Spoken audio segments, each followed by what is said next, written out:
Welcome into another Monday edition of In Touch with Indiana Sports, powered by HoosierIllustrated.com. John Alden with you, as always, and I'm looking forward to another great week with you guys.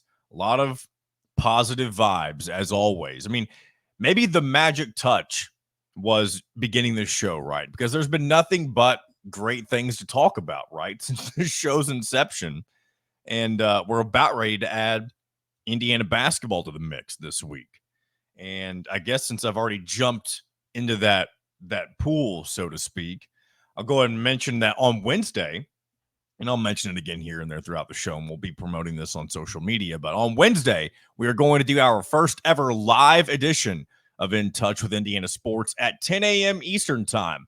Mr. Ant Wright of the Full Ride Network is going to be coming on with me for 45 minutes to an hour. And we're going to kind of preview the college basketball season because we are doing it on the day that Indiana begins its season against against SIU Edwardsville. That's a mouthful, isn't it? So we're going to talk about all things Indiana basketball, college basketball. We may even get a little bit of his thoughts on the football team as well, just because, I mean, who would have thought that this Indiana team would be where they're at right now? I know there's one person who did, and that is Mr. Kurt Cignetti. And he has done nothing but continue to deliver on pretty much every promise that he's made so far this season. And I really, really love that it's all going to culminate into this final 3-game regular season stretch with each of the 3 programs that he decided to name drop during his introductory, not press conference, but his introduction to the students and the fans at Assembly Hall back when he was first named the head coach at Indiana. And of course, those teams are Michigan, Ohio State, and Purdue. This is kind of the final boss run, if you will, if you don't mind making a video game term for all of this. And it's just very fitting and very poetic that this is how things are going to end. You're going to get a chance at really proving all that you've done this season by going up against each of the 3 programs that, I mean, 2 of them are traditional powers, of course, and the other being your rival for the Old Oaken Bucket. And if you do happen to knock off those first 2, Michigan and Ohio State, you get the chance to do something that neither program between Indiana and Purdue, I don't believe, has ever done. I know Indiana has. I don't believe Purdue's ever done it as well. But getting to end your regular season with a chance to be unbeaten, to play for the Big Ten championship. And then at that point, the sky's the limit, right? I mean, since we're already going down this path, we might as well just talk about it, right? Because if Indiana is 12-0, goes to the Big Ten championship and beats Oregon, I'm assuming that's who the other opponent would be at this point in time, then, I mean, will they be the number 1 seed in the college football playoff? I mean, why would they not, right? I mean, the only other team that is at the power level, or there's 3 that could be undefeated by the time you get to that point, that's Indiana or Oregon. And then next to that, you have BYU and Miami. And I would assume if all 3 of those teams are unbeaten, one of them will for sure be the 1 seed. And I don't know how they would determine that. I'm sure it would come down to a number of metrics and factors and all that sort of stuff. But, I mean, that's just crazy to think. I mean, gosh, if Indiana is the 1 seed, and now I know I'm getting ahead of myself. We still have 3 weeks to play, but we're here, folks. This is the reality for Indiana Hoosiers football. And I feel like we have to remind ourselves of what this is like each and every week, because this is uncharted territory. This is something that, I mean, as long as Cignetti's around, maybe it could be reality for a long time, but will we ever see this again? I mean, catching lightning in a bottle can be really tough to do, but I don't see any reason to think that if Cignetti's around for the long haul, that this can't be sustainable in some way, shape, or form, right? So, welcome in again, everybody, guys. Happy Monday. Hope you had a great weekend. Hope you enjoyed your, I was going to say your Halloween, but that was on Thursday. Hopefully you enjoyed your extra night of sleep, because I know we had the fallback hour over the weekend. That's always a plus, right? And I'll say one thing that's not a plus for me. I do not have my coffee this morning. And I don't know what I think I've learned a little bit about myself today and how much I kind of rely on having my coffee to be sitting here next to me. And I mean, it's not a crutch. Maybe I don't know what the term it is. It's something, it's like a teddy bear, right? I like to have it sitting here next to me, and it's kind of like some comfort just to know I have my coffee right there. I do have my water in place of it, but here's why I don't have coffee this morning. When I went to the store, I grabbed it was a different bag of coffee than I usually grab. I just wanted to change things up a little bit. But when I got home and yesterday tried to open it up and, empty the grounds into the container that we have in our kitchen, I realized one thing, and that's I did not buy coffee grounds. I bought whole bean coffee, which some say that's the way to go, but I don't have a grinder here. So I was left with no coffee this morning. And thankfully, my wife, she's off school today. She's a teacher. She just went out to get some coffee for herself, and she's bringing me back some from one of our local places here in Mount Washington. So you may see me. I may eventually have that cup of coffee with me as we continue on here during today's episode of In Touch with Indiana Sports. But I did want to bring that up because I noticed it before I would come sit down and get recording. I was like, man, something's missing. Something feels off about this morning. And that's exactly what it is. It's that I don't have my ever so necessary cup of Joe here on a Monday morning. And you may not be listening to this on morning. Actually, you probably aren't, because I think 9 times out of 10, I end up posting this in the afternoon hours. Sometimes if I get it done early, it does get posted around 10 or 11. But most of the time that ends up not being the case. But anyway, welcome in. Sit back, relax, enjoy the show. Going to bring in Mitchell Paige here in a little bit to, of course, get his thoughts on where this team is at, this Indiana football team, of course. And lots of exciting things to talk about when it comes to this football team. And before we get into all that, I want to hit on a couple of other things. First of all, my betting picks suck. I'm officially in a slump when it comes to my betting picks, and that's totally fine. As I've said before, it's not about. I mean, it's fun to make money, of course, from it, but I don't wager enough to where it's something that impacts my livelihood. Of course, it's more of just some extra fun money, if you will. But I'm officially in a slump when it comes to betting. So hopefully, if you're somebody who follows along with any of my betting picks, first of all, I apologize. Or maybe you've done the better thing, which is to tail or fade me. Tail me would be the wrong thing to do the last couple of weeks. But hopefully I'll bounce back. The one thing that's, I think, the most deflating about any of it is just the fact that you get to the point where you start to doubt your own confidence, right? Because my confidence level the last few weeks, I feel like, was very high, and that just ended up not mattering. Confidence. I mean, that's how they sucker you in, right? Like, you know what? We got you feeling good for a few weeks, and now we're gonna make you pay a little bit. You're gonna, things are gonna even themselves out. I'm still in the plus. That is the positive, I guess. Again, that's why I don't wager enough to where it affects me too much financially. Excuse me as I get a swig of water. But I do want to react a little bit to kind of the result when it comes to Indiana basketball real quick. Just a quick disclaimer, not going to talk a ton of basketball today. And I do know Indiana played an exhibition. I do want to kind of talk about some of the numbers from that exhibition and just a few of the other talking points. And then it's probably going to be mainly football for the rest of the way today, because we are going to have a basketball heavy show on Wednesday, at least as far as it's prepared right now. And I mean, from then on, we'll probably have a fairly even split when it comes to basketball and football. I mean, of course, depending on the day. But now we're officially entering into crossover season. And I know you've heard me throw that term around a few times recently, but it officially becomes the case really this Wednesday for Indiana, because basketball's back officially now that we no longer have any exhibition games. We know that Tennessee game was fun, seeing how they were able to take care of business on the road. I'm sure that was a nice sight to see, is it, for Indiana fans, myself included, because going on the road and winning is hard. and it's been hard for Indiana, especially in certain cases.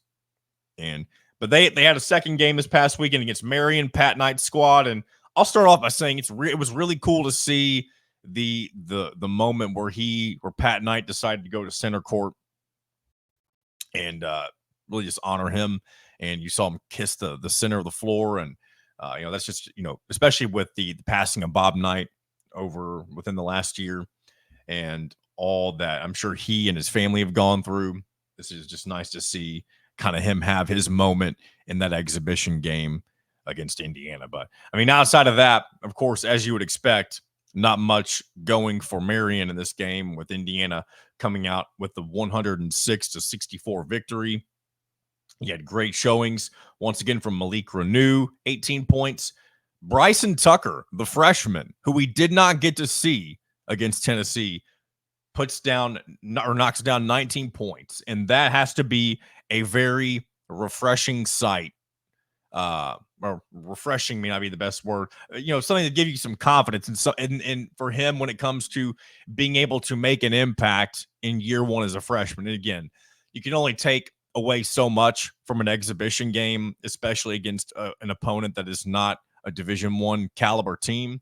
But to see Bryson Tucker come in and do what he did, he didn't really do much from the 3-point line, so to speak, but he did find ways to score. And that's definitely a bright spot for this Indiana team when it comes to some of the new guys. Umar Ballo finished with 16 points. Mackenzie Mbako, double figures for him as well. Trey Galloway saw his first action, only played 10 minutes and had 3 points.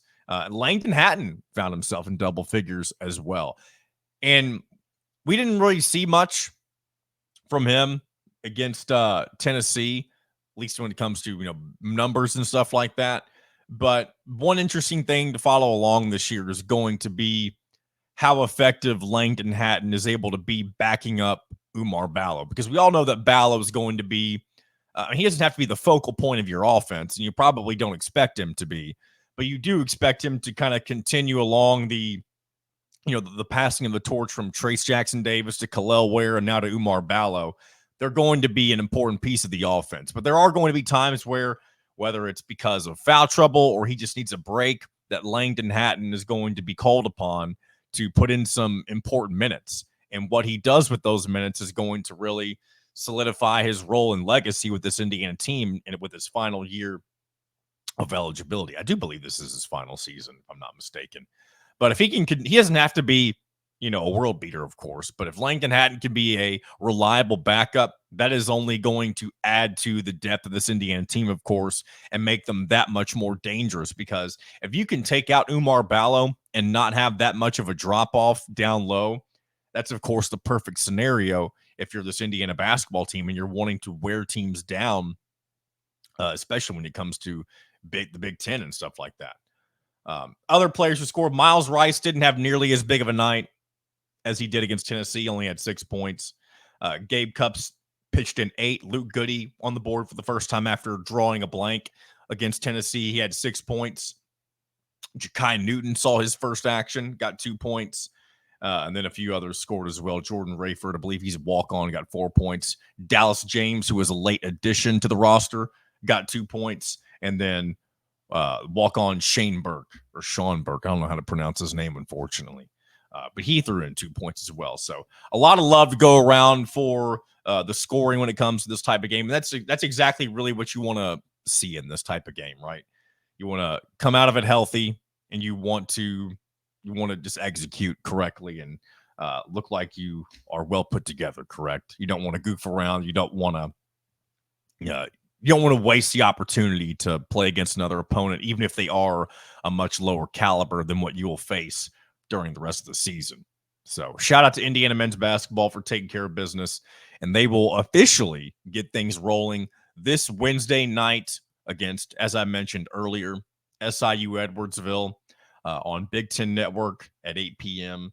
And I assume when it comes to post-game wrap-ups for that, it's going to be, especially during these next few weeks when you got football and basketball going on, going to be very wacky chaotic scheduling with who does these wrap-up shows. So maybe myself, maybe Kyler. I assume Kyler will be available. I don't want to say that will be for sure. But one of us, two of us, whatever it may be, will be doing some sort of post-game wrap-up, I would believe, for the opener on Wednesday against SIUE. Again, you can check that out on the Big Ten Network. Before this weekend, you'll have another game on Big Ten Plus. I do think that's the last time you'll be on Big Ten Plus this year. Hopefully. There are, as I mentioned, a lot of games on Peacock throughout the year, especially once you get into the Big Ten schedule. So if you haven't already downloaded that streaming service, that may be something you want to invest in if you plan on watching the Hoosiers throughout the season in basketball. So that's probably going to be it when it comes to basketball discussion today. One thing I talk about with Nick all the time, where he mentions on his show in the afternoons where I work with him with Louisville, you don't really learn a lot about your team from exhibition games against way lesser opponents. It does give you, however, that opportunity just to see the new faces, like we just mentioned earlier, those like Bryson Tucker, who put in a really good performance. And that's really the biggest bright spot from these types of games. And now the Tennessee thing, that's something totally different. You got to face an opponent that was on the same level as you, supposedly, and you kind of got to see where you maybe stand against that type of team. Yeah, of course, you still want to limit guys who may be hurt, like Indiana did with Galloway and Newton and all that type of stuff. But you don't want to, I'm getting in my head here. I just heard my front door open, and I just got really excited with the coffee that may be coming to me here very shortly. So what you're about ready to see me do, I'm about ready to pivot. I'm about ready to pivot into our Mitchell Paige segment. And on the other side, we'll come back and go through some of our other stuff. We'll do our weekly college football playoff projections that we've been following along with for nearly a month now, I believe. So we'll jump into that. I got a few other tidbits I want to go over, some fun things as well if we have some time. And I look forward to going over that here in just a little bit. So without further ado, though, let's go ahead and bring in Mitchell Paige and talk about all of the goodness that is this Indiana football team. All right, joining us from his vehicle once again, it is none other than Mr. Mitchell Paige here on a Monday. Very excited to continue to talk more about an undefeated Indiana Hoosiers football team. And before I get too deep into it, Mitchell, I just want to ask you, how'd you enjoy the game this Saturday, seeing Indiana finally face some real adversity and really respond in probably the best way possible? I guess technically it was adversity, but I'm at the point where I'm watching Indiana just waiting for the inevitable, which is just pounding a team into the ground repeatedly, relentlessly, until they can't breathe anymore. That seems to be what this team does no matter what. It was, I guess, cool to see him losing. Like, okay, let's see how we react. There's been teams around the country that get down 10-0 and by 25. Look at Texas A&M yesterday, who everybody thinks is better than Indiana. They go to South Carolina, get down early, and then get smoked, run out of the building. Clemson, same thing. Get down early, smoked, run out of their own building. And Indiana just doesn't do that. They keep the pedal down, and it feels like they throw 100 haymakers a game. It's so impressive to just watch them continually execute, and I don't know. It's amazing, but being ranked 8th in the AP poll still feels too low somehow. And how cool of a spot is that to be in? It is a cool spot to be in. And I was already trying to think of what should I expect from the college football playoff rankings on Tuesday. I tend to think that there's going to be somewhere between that 6 to 8 range. Anything higher, when I say higher, I mean worse than 8, I feel like would be a travesty and more disrespect on Indiana's part. I don't think I expect that from the committee, but again, there's really no current expectations from them because we haven't seen what they value, who they truly think is good at this point in time. So, I mean, a lot of it's a wait and see game for that specifically, but I think if they're anywhere between 6, 7, and 8, anywhere between with those numbers, then you should be satisfied. And if they're better, then, more power to the Hoosiers, because that shows that they really value what they've done on the field so far. Yeah, and you got to think 6, 7, 8. That's the playoff committee. And I don't think they're making brackets just yet, but if you have a 6, 7, or 8 seed, that probably means that you made it to the Big Ten championship game. Because you'd be hosting one of the first round games in one of those scenarios. Yeah, the scenario plays out that you beat Ohio State, made it to the Big Ten championship, and then lost to Oregon, most likely in the Big Ten championship. And depending on how other things shake out, there's a chance they could be that 5 seed if that is the case. But 6, 7, 8 is a really good spot to be. Who knows when we get to that? But I'm going to start what I'm about to say by saying it seems like Indiana already does this, but you just have to make sure that just beat whoever's in front of you. Continue to beat the crap out of everybody that's in front of you. I feel bad for Michigan. That's tough. You're supposed to be the big boys. You got all this tradition. You're going to come in and get dog walked by the Hoosiers. But then this is now more from a fan perspective and trying to understand how they're rating these teams. The biggest problem that I have with the ratings, there's a couple teams that I think Indiana is by far better than. Penn State is the one at the top of the list. I was watching Penn State yesterday. Ohio State is good, I guess, but how can you watch that team, look at their schedule, and think that Indiana is by far superior team than them? And I've finally started to subscribe to the theory, and I know it's always been there, but it took me to this week to get there, to where if Indiana, the players at Indiana had on a Penn State uniform, this team would be ranked number 1 or 2 in the country. Penn State doesn't have a single win that's better than an Indiana win. Not one. They beat a so overrated Illinois team that's now getting beat by everybody. They beat USC, who just lost to Washington. I don't understand how you can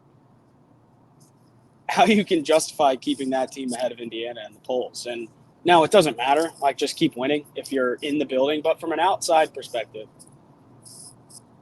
it's really, you just hope that the committee doesn't do it the way that the AP poll does, where I heard it described really well and it makes sense. It's kind of like a NASCAR race. It matters where you started, right? You can't, just because you had a really good race doesn't mean that you automatically get in first if you started in last, which is probably close to where Indiana started. So while I do understand that that's kind of how it has to work, you have to go up gradually, it's just hard for me to see a couple of the teams ahead of them that are ahead of them in the AP poll. And the coaches poll as well.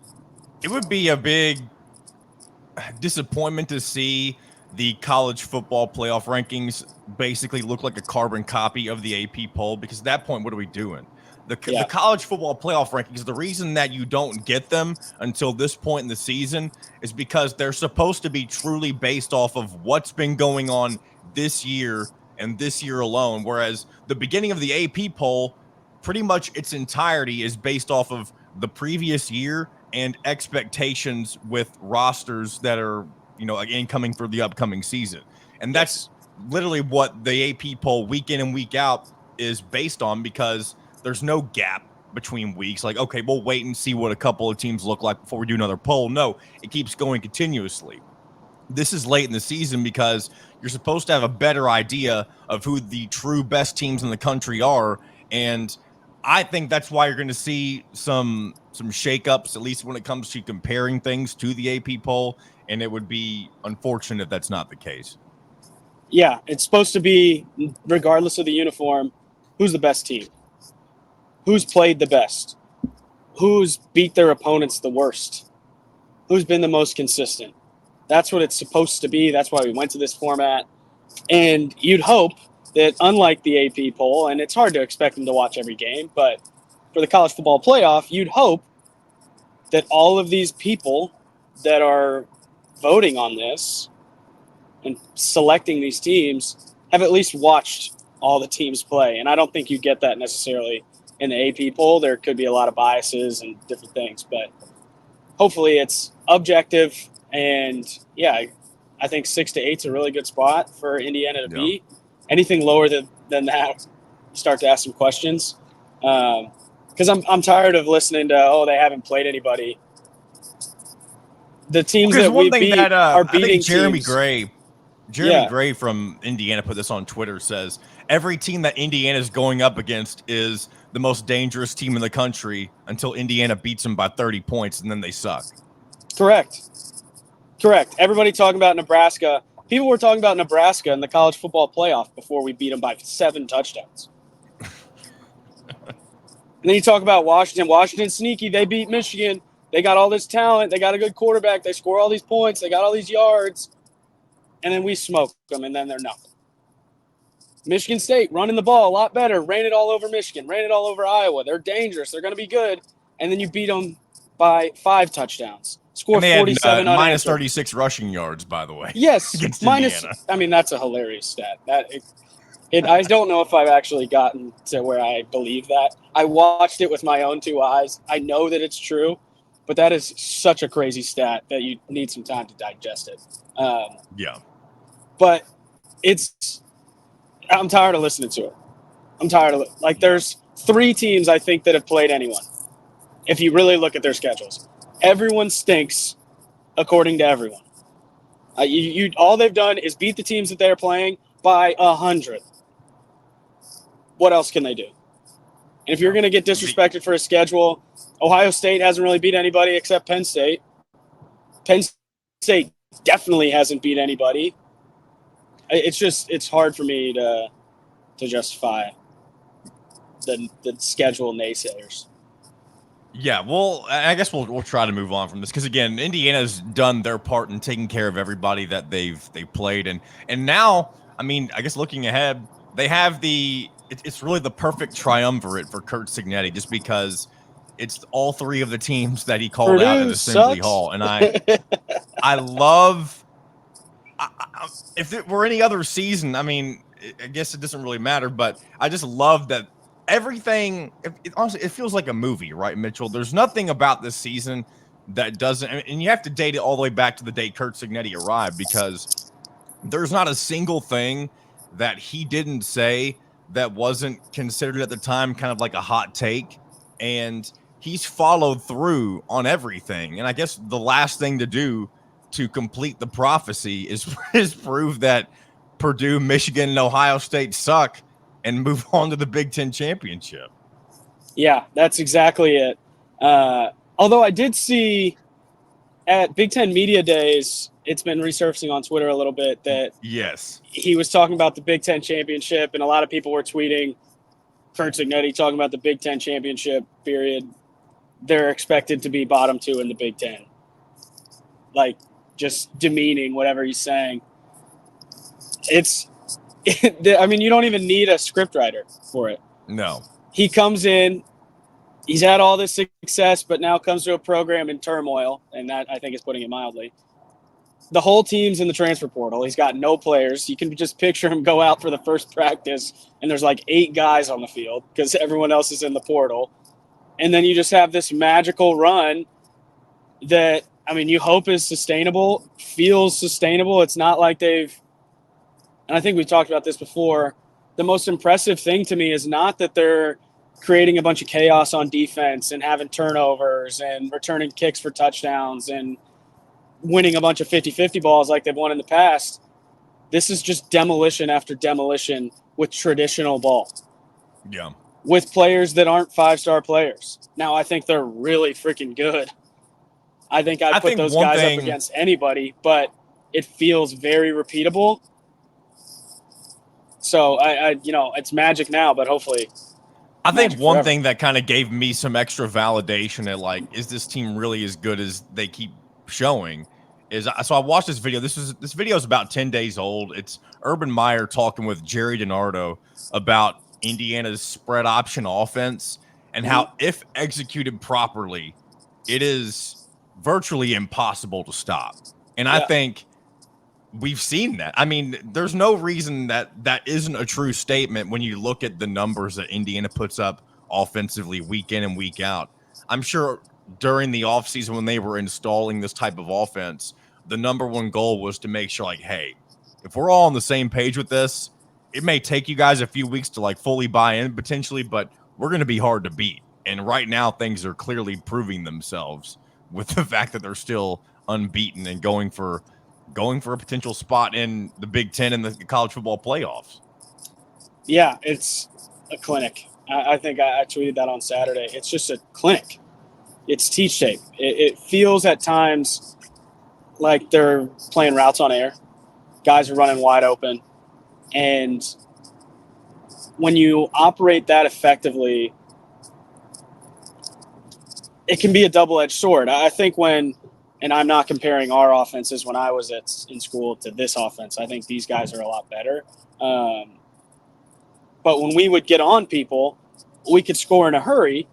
And, yeah, we were virtually unstoppable at times.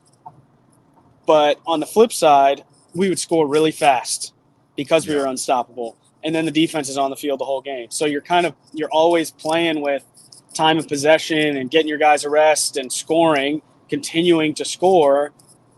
We got in a lot of shootouts, a lot of 50 to 45 games. What's been so incredible is their ability to control the tempo while still feeling like they're on the front foot and feeling like they're pressing down on defenses and maintaining that unstoppability while giving the defense, it feels like, a little time to adjust and make different calls. Because what we would do when we were in school is get one play that's positive and then go fast. So you couldn't make adjustments. So we were going to get base defense. So the reads became really easy, and then there's no way to stop us. Okay. These guys take their time. So you're getting calls in from the sideline on defense, and you still can't stop them. That's what's so unbelievable. And then you pair it with the defense and a defensive line that is just playing out of their shoes, out of their skin. I don't even like that. Watching them terrorize the backfield on Saturday. This is not an offensive line from, the FCS. Yeah. This is Michigan State, who's won 4 games in Big Ten on a Big Ten schedule. Like, they've won 4 games this year. They just took it to Michigan on the ground. They smoked Iowa. And Indiana they might as well not have even been there. Is there anything specifically about Michigan that you think Indiana needs to watch out for? I don't know how much you've watched of Michigan, but was there anything that in passing that you think could give them an advantage, even though that they haven't looked the best this year? I think that's the biggest thing that can give them an advantage is they look like trash. Lost in my mouse. Yeah, you're good. They look like trash. It looks like they have no chance to score any points ever. And I think they're getting a little better with their 2-quarterback system. I was sad to see Jack Tuttle retired. Good for him. Definitely take care of yourself first, but would have been cool to have that reunion. But I think that what they do on defense, they are always going to have a good D-line and a couple good DBs. That's what's going to scare you. I think I haven't watched them a ton this year, but with Harbaugh and Sherrone Moore's understudy of Harbaugh, they always played man coverage, said our guys are better than your guys, and brought a lot of pressure. So I think that if they're still doing that, I will be the first to admit I haven't been able to stomach watching Michigan. They're just brutal to watch. If they're still doing that, to me is also kind of like the biggest key for Indiana is, and it's, we sound like broken records, of course, but get off to a fast start like you've done most of the season so far, because this Michigan offense is going to struggle putting points on the board if you put pressure on them early. It feels like if you get a 2-touchdown lead, the game's kind of over. Is what it feels like. Which is weird to say against any Michigan team. Yeah, if you don't let the game get ugly, Michigan's going to try to muck it up. They're going to be nasty. They've always been a little bit nasty before, after kind of plays, and a little bit. It's easy to get drawn into what they're doing. If you catch what I'm saying, not dirty necessarily, but they're trying to get under your skin. They're trying to get you to get chippy. Staying out of those stupid little games. I think this game, more than any game, is a do your job game. Like, execute what you need to do individually more so than anything else. Because if you allow them to suck you in and make it ugly, then you got a dogfight. But if you don't allow that to happen, this game, I saw the spread at 12.5. Which, you by the don't way, get, is other than when Indiana played their non-conference schedule, is this their largest spread so far of the season? I was thinking it was. in a while, I for can't sure. think. No, Northwestern was around 14, was it not? I don't know. It was maybe it's not the biggest, but either way, I did see this. Indiana hasn't been favored against Michigan since I think the 60s, something along those lines. I don't have the number right in front of me, the year. But the fact that Indiana, even being favored, and not only being favored but by double digits, that's I would guess that spread gets to about 14.5. I think it went from 12 to 14 pretty quickly from what I saw on Is the, it already when the initial 14? line was released. Well, if I had my mouse that I, for some reason, decided to run away from me a couple of minutes ago, I'd look it up. But Okay. Shoot, if it's 14, I should have got in on 12. I did not. Usually I make my bets on Monday. But, yeah, I mean, it's a game that can get ugly on both sides of the spectrum. I think there's a chance that if you allow Michigan to muck it up, it can be a dogfight. If you don't allow Michigan to muck it up, this can be another 50-10 type game. And also, this is I thought I'd mentioned this by now, but I don't think I have. This is essentially a college football playoff play-in game if you're Indiana, because at that point, the only thing left on your schedule is Ohio State and Purdue. And I believe the talk for most of the season, and I hope this reigns true, is that no matter what happens in Ohio State, if you take care of business against Purdue in the final game, an 11-1 record should get you in the playoff in some way, shape, or form. I would hate to be proven wrong about that, but I don't see any reason why this can't be considered a sort of a play-in type of a game for the Hoosiers. We'll find out tomorrow, or whenever, if this releases. That's true, tomorrow. Based on what the committee thinks of Indiana. That's true. Yeah, I mean, if they get to 11 or 12, this is not a play-in game, and you're probably going to have to beat Ohio State. If you're at 6-8, then yeah, kind of. Barring any crazy miracle surprise in the last game of the season, put up a fight against Ohio State, and you're probably in. But I'm not ready to say put up a fight against Ohio State. Everything I've seen tells me whatever the line is, hammer the Hoosiers. Money line, if you're getting money. I don't know, based on, and I could be a homer, whatever, but just based on what you see, I don't think there's really much to exploit on offense, defense, or special teams for Indiana. There's a lot to exploit for Ohio State. I don't think the quarterback's very good. I don't think the offensive line's very good. They've got some special players on the outside, and they've got a couple good running backs. I think they're solid on defense, but they got more holes than Indiana does. I think who you bet in that game will depend on how much you value Ohio Stadium. And the one other thing, too, that will, and really it'll be two teams fighting for different things, or I mean, really the same thing, but in different fashions. But Ohio State needs to beat Indiana. I think that needs to be said, too.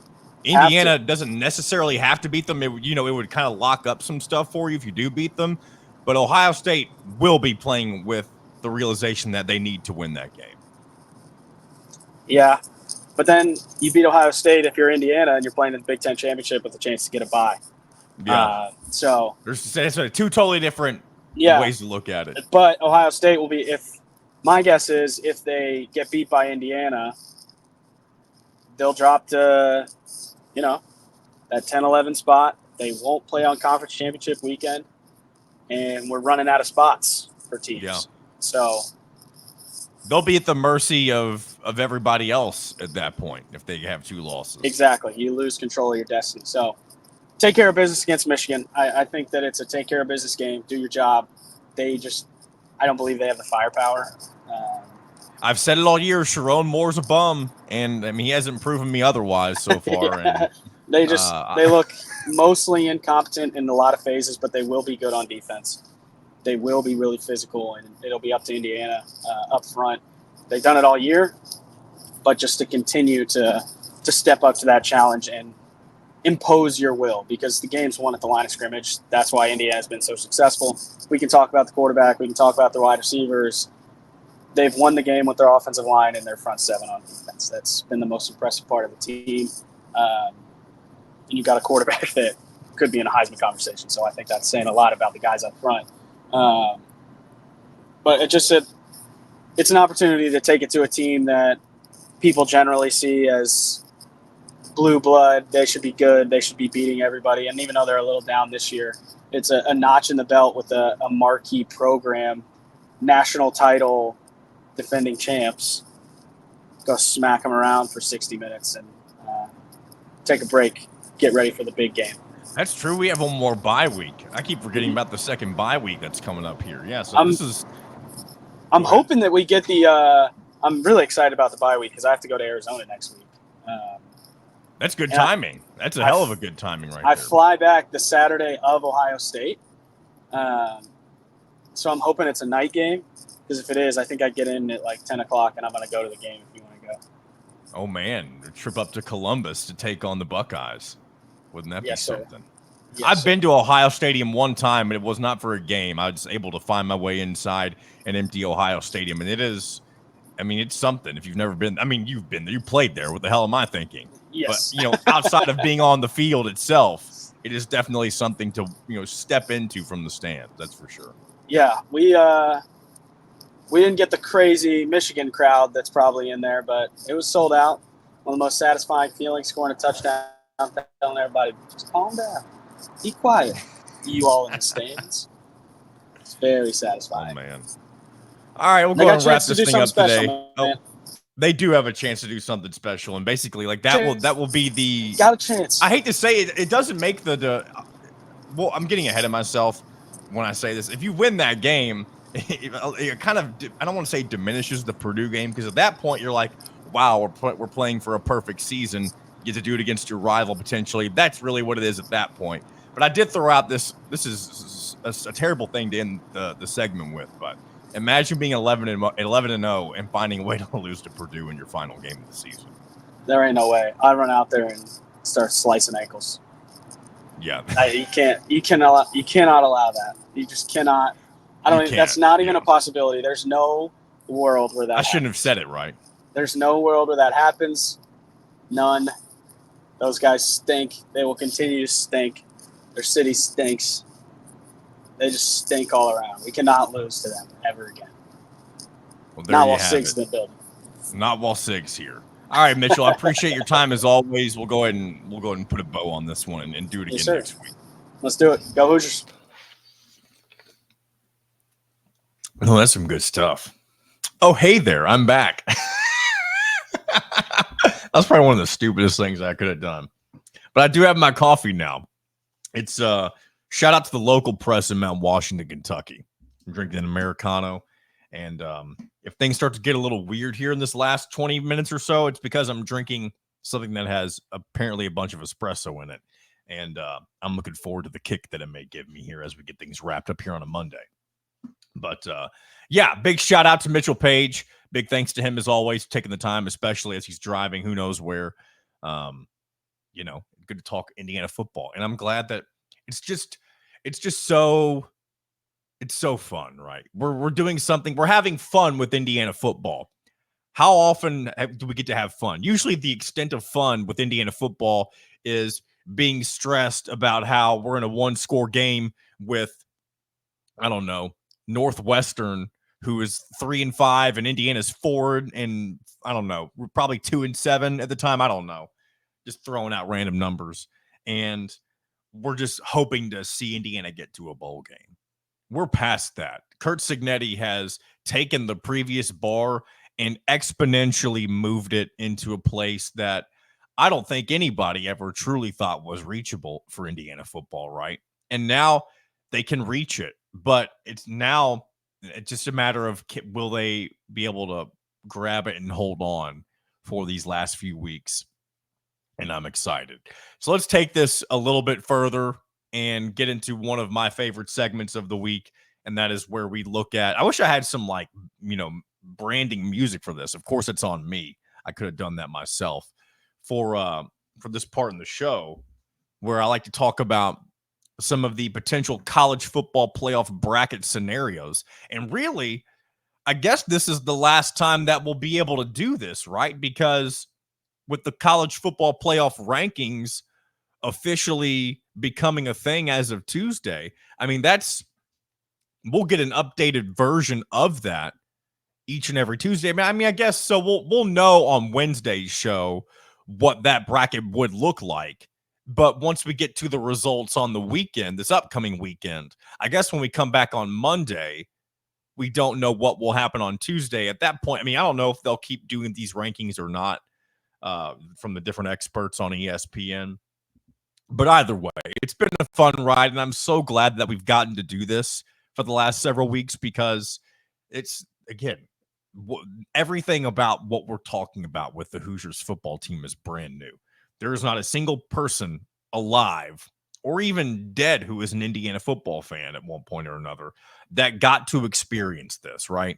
This is a brand new experience for every single human being that is a Hoosier fan. And really, because this is the first time of it being a 12-team playoff, this is the first time anybody's experienced this. And the fact that Indiana is getting to potentially take part in it adds, a certain level of specialness to it, of course. Man, that's good stuff. First time I had Americano was not too long ago. That was when I went to Louder Than Life. Got some corn coffee, and they had Americano. I mean, that thing, I don't think again, at the same time, didn't realize at the time how much espresso was in there. But hey, let's just get into this. I'm starting to beat around the bush, not intentionally. I'm going all over the place. But I'm gonna look at 3 of the quote unquote experts that have Indiana in different positions and see what that college football playoff bracket scenario would look like for the Hoosiers. So I started off just doing a couple because there were only a couple initially that were picking Indiana to be in the college football playoff. Well, now there's not a single expert here that doesn't have Indiana in one position or another. And I'm not going to waste your time and go through all of them. If you want to, you can just check out ESPN's, their site and, find this and look at it for yourself. But this is just fun because we get to see what the bracket would look like and all that type of thing. But we'll start off with, so there's one person I've chosen that has Indiana picked at number 7. There's one person I've chosen to look at that has Indiana at number 6. And there's one, hold on, I'm looking at this right. I want to make sure I've got this correct. So, okay, yeah, I've got one at 7, one at 6, and one at 5. That seems to be the general consensus when it comes to where Indiana could potentially land in the final college football playoff rankings. We're going to start off with David Hale. He has Indiana currently listed as a 7 seed, and with that, you end up hosting the 10 seed, and if you win, you move on to play the 2 seed. So in this particular scenario, David Hale has Indiana hosting. Well, I almost said the wrong team. Indiana has Indiana hosting Penn State, and I really love that matchup for Indiana, and for a multitude of reasons. Again, the whole thing with James Franklin not being able to win the big game, and you have to go on the road to a very hot and seemingly unstoppable Indiana team. I think that would bode well. And plus, you'd have the Tom Allen's return, and I don't think Tom Allen would have ever expected to return to Indiana in the fashion in which that would be. And I tell you what, as much as I was gonna say I would hate for Indiana to put it on Tom Allen's defense, but at the same time, I mean, I don't really care, right? I want Tom Allen to be successful, of course, and I thought he did a great job at trying to take Indiana football to the next level, and they temporarily did a little bit. But I mean, we're in places that we never thought were possible now, folks. So, but again, that would be, of course, an intriguing storyline if that ends up playing out potentially that way. And if Indiana were to win, they would go on to face none other than the Miami Hurricanes. And of course, for those of you who may be uninitiated, our friend Mitchell grew up a Miami fan before he was an Indiana Hoosier. And so one thing that's been fun to keep an eye on is the fact that both of these teams are undefeated.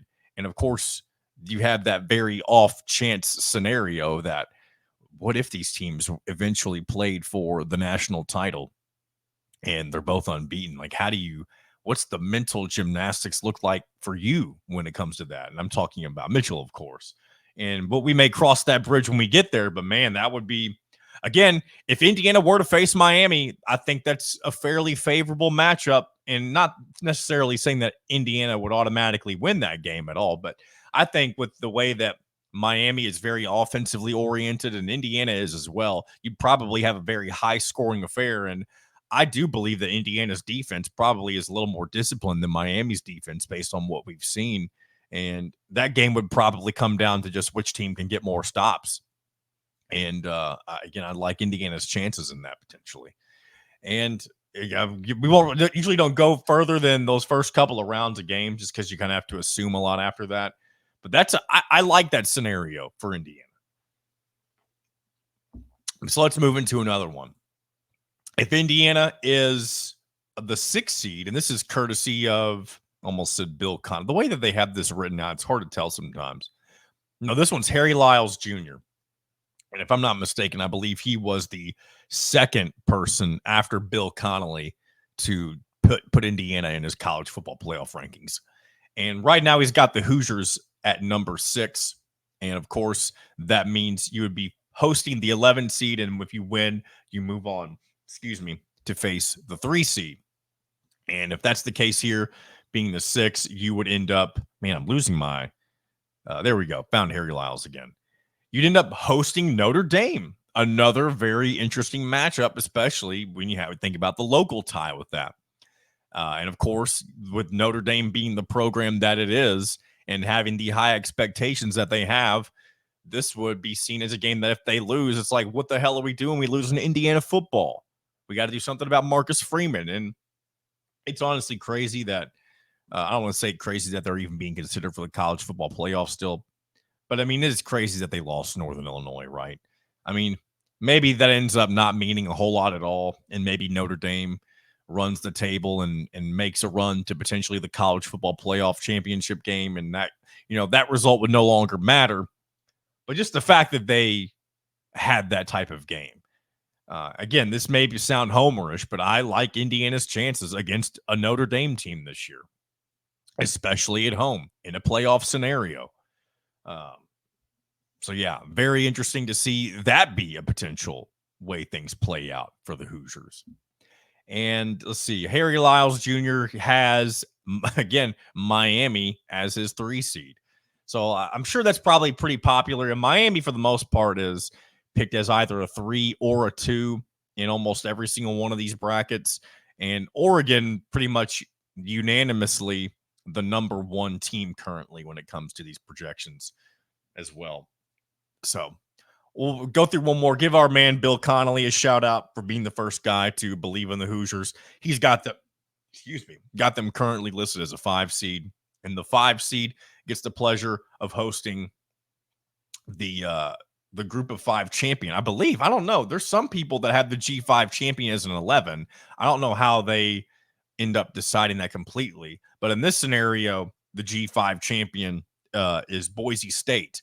And we've talked about this scenario before. You bring in not only a good Boise State team, but you bring in a potential Heisman winner in Ashton Jeanty, the running back who is making all sorts of noise this season in college football. So that would be a very interesting matchup. All sorts of awesome scenarios that Indiana could play. And all 3 that I just listed, those would be so fun to watch, especially getting to see them play out in Bloomington. And of course, it would be a shame if you're unable to pull off those wins at home. But even just being a part of this is something that's going to be really fun if it ends up coming to fruition. And if you are the 5, that means you get to play the lowest seeded team with a bye, which in this case would be BYU. And I'll be honest, I've not seen a lot of BYU this year. BYU, of course, they're still unbeaten, one of the 5 remaining unbeatens in college football, and another surprise similar to Indiana, and they are currently running the table when it comes to the Big 12. And speaking of the Big 12, there's no telling what could, like, how that the end of that race could end up shaping up. Let's just say BYU slips up. I believe Colorado, Deion Sanders' Colorado team that I've kind of made fun of, at least at the beginning of the year, they could be playing against BYU for that Big 12 championship. So there's a chance that if it's not BYU in that scenario, that you're facing off Deion Sanders in Colorado and the Buffaloes. I mean, that would be to get your crack at somebody who is maybe just as confident as your head coach and his team. You know, we got Curt Cignetti versus Deion Sanders. It's two different levels of confidence, I feel like. They both carry themselves in very different ways, but at the same time, they both have a lot of ego. They both have a lot of ego and a lot. And I don't mean that to sound like a bad thing. Ego can be good or bad depending on how you handle yourself. But both Cignetti and Deion Sanders very heavy when it comes to the personality. And I think that would be it would set up for a WWE type of showdown when it comes to those two guys, right? So that may be something to keep an eye on, even though they're not currently projected to be in the playoff. I mean, somebody from the Big 12 is going to get that spot, whether it's BYU or Colorado or somebody else. Maybe an Iowa State is able to find themselves back in the Big 12 championship. But that would be interesting. So again, none of these scenarios are assuming Indiana is the Big 10 champion, but it does appear that most of them, especially those that have Indiana as the 5, are projecting them to be 12-0 as they get to the Big 10 championship and then lose to Oregon. Because if you don't win your conference title, you cannot get one of the top 4 seeds. And if Indiana is the 5, that scenario assumes that they are better than Ohio State and Penn State, meaning I would project that means that they played in that Big 10 championship game. Crazy things, crazy times we're living in, right? All right. Good stuff there. And there's one other thing when it comes to the CFP that I want to look at before we move on from that. And we may end up wrapping things up shortly after that as well. There may be one other thing. Yeah, there's one other thing I want to mention that I had pulled up after we do this, and then we'll call it a day here on In Touch with Indiana Sports. But there's the current playoff predictor that you can look at. It shows each of the teams that have the best chances to get to the playoffs, and Indiana currently sits with the highest or the 5th highest percentage at 87%. Behind or ahead of them are Ohio State at 91, Georgia at 92, Miami at 93, and then Oregon at 96. So here's what happens here. If you click on Indiana, it gives them their last 3 games and their percentage chance to win each of those games. So what I'm going to do here is just take the favorability for each of those games and just see how that would play out, right? So the way that works is that Indiana beats Michigan this Saturday. They lose to Ohio State in a couple of weeks, and then they finish out beating Purdue. And then it asks you, will Indiana win its conference championship game? Well, here's the thing. If Indiana's 11-1, you're also going to be tied more than likely. That brings up that scenario that I mentioned several times where you're probably 11-1 with Penn State and Ohio State, I believe. And Ohio State would have the head-to-head against both Indiana and Penn State in that scenario. Therefore, you would miss out on the conference championship game. So I'm going to hit this button that says doesn't make the game. And then what happens is it gives you Indiana's chances to make the playoff in the different other scenarios. So first round bye would be a 0% chance in that scenario. The next lowest thing is 36% chance to be a first round visitor, 62% chance to host the first round. But here's the big thing, right? Even if Indiana, again, this is all just a metric, or a calculation, so to speak, right? There's no committee with this. This is all just predicting how things can play out. Even with that loss to Ohio State and missing the Big 10 championship game, this little calculator here still gives Indiana a 98% chance to make the playoff in that scenario.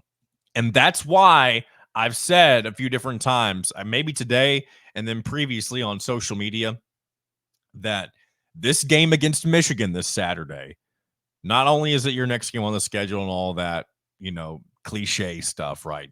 This is, to me, a college football playoff play-in game for Indiana because according to what we just talked about, Indiana can lose to Ohio State and beat Purdue, miss the Big 10 championship, and still have a very high percentage chance to make the playoff. Now, this is obviously not factoring in whether or not like what the game looks like against Ohio State. If you go into Ohio Stadium and you lose by like 30 points, which first of all, I don't think that will happen, that may give the committee the reason to say, oh, all this talk about Indiana not being good only being good because of their schedule, that brings that talking point, unfortunately, back into play.